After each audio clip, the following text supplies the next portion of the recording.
Urobím si atmosféru. A ešte sem a vezmem pohár mlieka, maslo na cca 40 stupňov. Ja som si to zmerala. Zmiešaš múku, droždie, korenie. Toto som si doniesla z New Yorku. Trošku soli a maslo s mliekom. Dám si dole prstienky.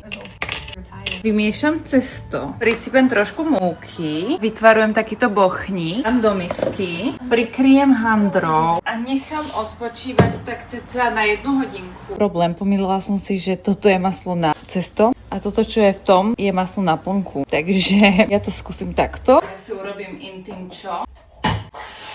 Dám si sprchu. Odličím sa. Ešte týmto. Toniku. Dám si masku. Aha, toto má aj na ústa, takže teraz budem mlčať. Shit, tam aj na oči. Sem.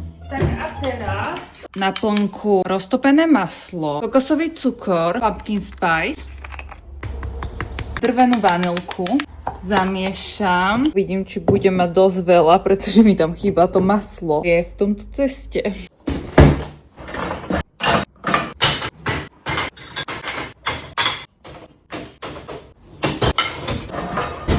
Vezmem si múku. Yes! Vyvalkám z neho obdĺžnik. Toto je môj valček, proste gazdina.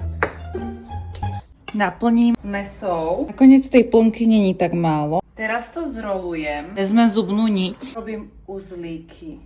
Tada! Takto som to dala do vymazanej formy. Ešte to nechám nakysnúť. Jak mi narastli deti. Milujem ich. 45 minút prešlo, takže 190 stupňov. Posledný krok. Omačka. A na ňu nemáme to maslo. Takže vezmem Filadelfiu. Rozmiešam to mliečkom. Hlavne nech tam nie sú žiadne hrúdky. Trošky pridávam cukor, kým mi nevznikne takáto zmes. Oh my god. Ja sa z toho strašne teším, babi. Tak a už iba tú cukrovú polevu. Oh my gosh, to vyzerá tak strašne dobre. Môžem sa vydávať. To sú reálne najlepšie rolky, aké sa mi kedy vydarili. Zajtrajšie raňajky budú také, že... sa taky teším.